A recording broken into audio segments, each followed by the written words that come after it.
Hello বন্ধুরা, আশা করি তোমরা সবাই খুব ভালো আছো আর আমিও অনেক ভালো আছি। চলে এসেছি নতুন আরেকটা ব্লগ ভিডিও নিয়ে। তো এই ভিডিওটাতে আমি লাইক টার্গেট দিচ্ছি 50টা। তোমরা প্লিজ 50টা লাইক করে দিও। আজকে 3 দিন থেকে বৃষ্টি বৃষ্টি বৃষ্টি বৃষ্টি আর থামার কোনো নামই নিচ্ছে না। ভয়েস দিতে গিয়ে যে বৃষ্টির আওয়াজটা হচ্ছে ওটা একটুখানি ম্যানেজ করে নিও তোমরা। বৃষ্টি যেহেতু থামছে না, তাই কি ভিডিও করবো আমি বুঝতে পারছিলাম না, তাই ঘরে বসে এই ভিডিওটাই তোমাদের সঙ্গে শেয়ার করলাম। তোমরা প্লিজ স্কিপ না করে পুরো ভিডিওটা দেখতে থাকো। রিলস বানানোর জন্য একটুখানি সাজুগুজু করছিলাম, বাট আমি না একদমই শাড়ি পরতে পারি না, তো শাড়িটা পরার চেষ্টা করছিলাম, কিন্তু পরেও ছিলাম, কুচিটাও ঠিকঠাক করেছিলাম, কিন্তু আঁচলটা আমার এত বড় হয়ে গেছে যে কি আর বলবো, ওটাকে আর খুলে আমি ঠিক করার মতো সাহস ছিল না। শাড়িটা খোলার পরে আমি যদি আবার ঠিকঠাক করে পরতে না পারি তাহলে তো আবার কেলোর কীর্তি হয়ে যাবে না, তাই জন্য আমি আর খুলিও নি। আঁচল বড় হয়েছে তাতে কি সমস্যা নাই, আমি ওটাকে ম্যানেজ করে নিয়েছি। এখন আমি এই শাড়িটার সঙ্গে ম্যাচিং করে কিছু গয়নাগাটি পরে নেবো যাতে আমার মুখটা একটুখানি ভালো লাগে। এটা ফিল্টার ছাড়া ভিডিও, আর এর পরের ভিডিওগুলো হবে ফিল্টার দেওয়া ভিডিও, বাট আমার কাছে দুটো মুখই অনেক সুন্দর লাগে কারণ এটা আমার মুখ তো তাই। ও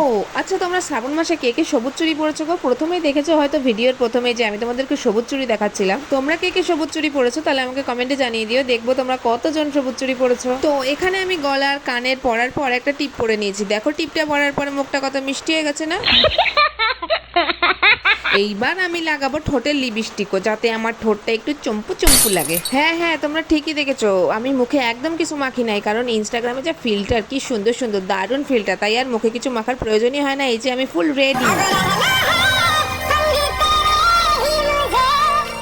এখানে কিন্তু আমি গানটা আলাদা দিয়েছি, আর তোমরা যদি আমার ইনস্টাগ্রাম ভিডিও দেখতে চাও তাহলে অবশ্যই আমার ইনস্টাগ্রাম আইডিটা চেক করে আসো। আমি নিচে দিয়ে দিলাম ইনস্টাগ্রাম আইডিটা। এবার বলো ফিল্টার দিয়ে আমাকে কেমন লাগছে? হ্যাঁ জানি জানি সুন্দরই লাগছে, তোমরা আর কি বলবে, আমি তো নিজেই দেখতে পাচ্ছি। বলো আয়না মন মাঝি তোকে ঘিরে বাঁচি। ভালো লাগলে অবশ্যই লাইক কমেন্ট শেয়ার করে দেবে, আর দেখা হচ্ছে নেক্সট ভিডিওতে। আর ইনস্টাগ্রামে চেক করে এসো।